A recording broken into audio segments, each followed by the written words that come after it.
Maligayang pakikinig sa Tagalog Audio Bible PH.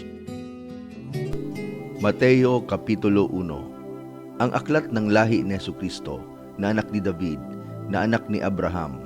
Naging anak ni Abraham si Isaac, at naging anak ni Isaac si Jacob, at naging anak ni Jacob si Juda at ang kanyang mga kapatid. At naging anak ni Juda kay Tamar si Fares, at si Zara, at naging anak ni Fares si Esrom, at naging anak ni Esrom si Aram, at naging anak ni Aram si Aminadab, at naging anak ni Aminadab si Naason, at naging anak ni Naason si Salmon, at naging anak ni Salmon kay Rahab si Bus, at naging anak ni Bus kay Ruth si Obed, at naging anak ni Obed si Jesse, at naging anak ni Jesse ang haring si David, at naging anak ni David si Salomon, doon sa naging asawa ni Urias. At naging anak ni Salomon si Roboam, at naging anak ni Roboam si Abias, at naging anak ni Abias si Asa, at naging anak ni Asa si Josaphat, at naging anak ni Josaphat si Joram, at naging anak ni Joram si Uzzias, at naging anak ni Uzzias si Joatam, at naging anak ni Joatam si Akaz, at naging anak ni Akaz si Ezekias, at naging anak ni Ezekias si Manases, at naging anak ni Manases si Amon, at naging anak ni Amon si Hosayas, at naging anak ni Hosayas si Jeconias, at ang kanyang mga kapatid ng panahon ng pagkadalang bihag sa Babylonia.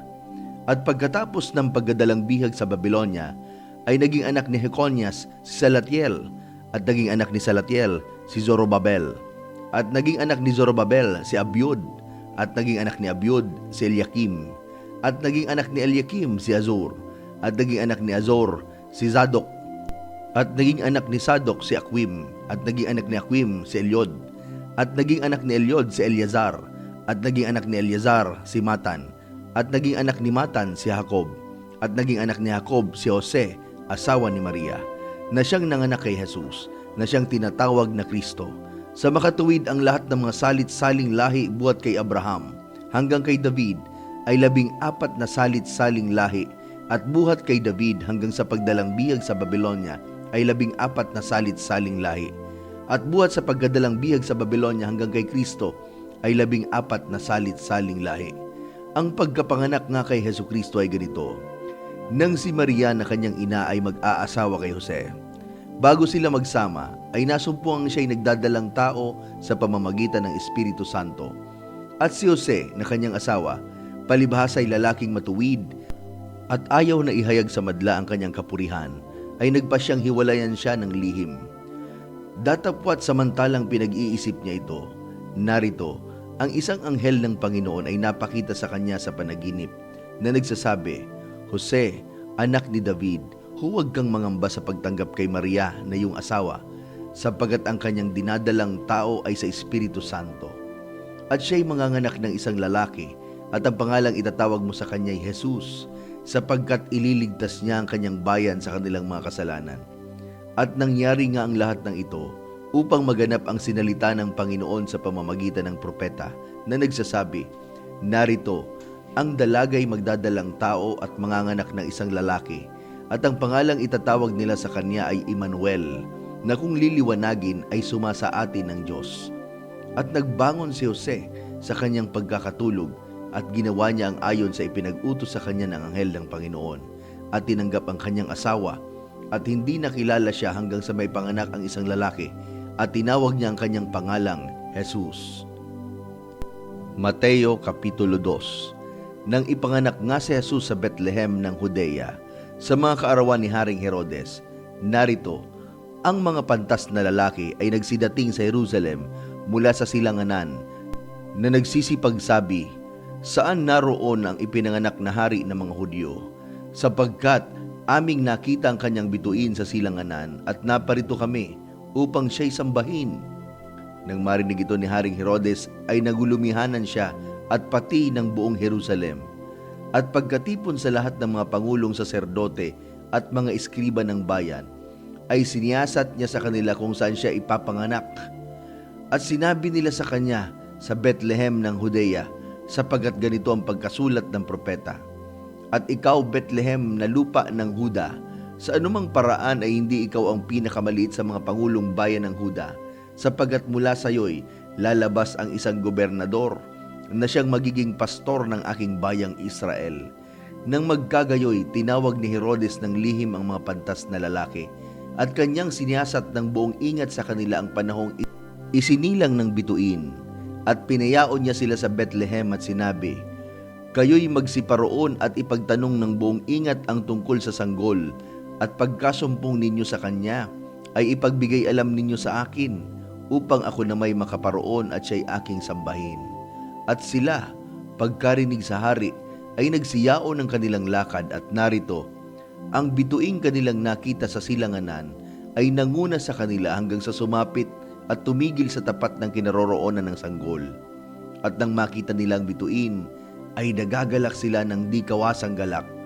At nagsipasok sila sa bahay, at nakita nila ang sanggol kasama ng kanyang inang si Maria. At nagpatira pa sila at nagsamba sa kanya. At pagkabukas nila ng kanilang mga kayamanan, ay inihandog nila sa kanya ang mga alay na ginto at kamangyan at mira. At palibhasa ay pinagsabihan sila ng Diyos sa panaginip na huwag silang babalik kay Herodes. Ay umuwi sila sa kanilang sariling lupain sa ibang daan. Nang makaalis nga sila, narito, ang isang anghel ng Panginoon ay napakita kay Jose sa panaginip na nagsasabi, magbangon ka at dalhin mo ang sanggol at ang kanyang ina at tumakas ka hanggang sa Ehipto at dumuon ka hanggang sasabihin ko sa iyo, sapagkat hahanapin ni Herodes ang sanggol upang siya'y puksain. At siya'y nagbangon at dinala ang sanggol at ang ina nito sa kinagabihan at napa sa Ehipto. At dumuon hanggang sa pagkamatay ni Herodes, upang maganap ang sinabi ng Panginoon sa pamamagitan ng propeta na nagsasabi, mula sa Ehipto ay tinawag ko ang aking anak. Nang magkagayon, nang mapansin ni Herodes na siya'y pinaglaruan ng mga pantas na lalaki, ay nagalit na mainam at nagutos at ipinapatay ang lahat ng mga sanggol na lalaki sa nasa Bethlehem at sa buong palibot doon, mula sa gulang na 2 taon hanggang sa pababa. Alinsunod sa panahon ng kanyang maingat na pagkasyasat at mga pantas na lalaki.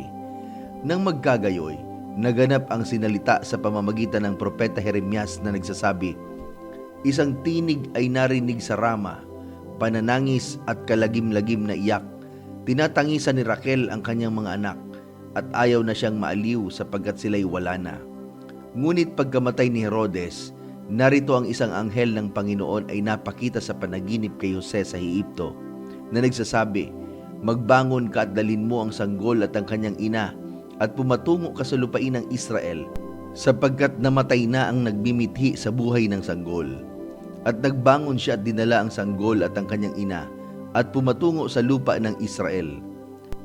Datapwat nang mabalitaan niya na si Arquelao ang naghahari sa Judea na kahalili ng kanyang amang si Herodes, ay natakot siyang pumatungo roon at palibhasa ay pinagsabihan ng Diyos sa panaginip, ay napatungo siya sa mga sakop ng Galilea. At siya'y dumating at tumahan sa isang bayang tinatawag na Nazaret upang maganap ang mga sinalita ng mga propeta na siya'y tatawaging Nazareno. Mateo Kapitulo 3. At ng mga araw na yaon ay dumating si Juan Bautista na nangangaral sa ilang ng Judea na nagsasabi, magsisi kayo sapagkat malapit na ang kaharian ng langit, sapagkat ito'y yaong sinalita sa pamamagitan ng propeta Isaias na nagsasabi, ang tinig ng isang sumisigaw sa ilang, ihanda ninyo ang daan ng Panginoon, tuwirin ninyo ang kanyang mga landas. Si Juan nga ay nanamit ng balahibo ng kamelyo at may isang pamigkis na katad sa palibot ng kanyang baywang at ang kanyang pagkain ay mga balang at pulot-pukyutan. Nang magkagayoy, nilabas siya ng Jerusalem at ng buong Judea at ng buong lupain sa palibot ng Jordan. At sila'y kanyang binabautismuhan sa ilog ng Jordan na ipinahahayag nila ang kanilang mga kasalanan. Datapwat nang makita niyang marami sa mga Fariseyo at Saduseyo na nagsisiparoon sa kanyang pagbabautismo, ay sinabi niya sa kanila, kayong lahi ng mga ulupong, sino ang sa inyo'y nagpaunawa upang magsitaka sa galit na darating? Kayo nga'y magbunga ng karapat-dapat sa pagsisisi. At huwag kayong mag-isip na magsasabi sa inyong sarili, si Abraham ang aming ama, sapagkat sinasabi ko sa inyo na mangyayaring makapagpalitaw ang Diyos ng mga anak ni Abraham sa mga batong ito. At gayon pa'y nakalagay na ang palakol sa ugat ng mga punong kahoy, Ang bawat punong kahoy na hindi nagbubunga ng mabuti ay pinuputol at inihahagi sa apoy. Sa katotohanan ay binabautismuhan ko kayo sa tubig sa pagsisisi. Datapwat ang dumarating sa hulihan ko ay lalong makapangyarihan kaysa akin, na hindi ako karapat-dapat magdala ng kanyang pangyapak.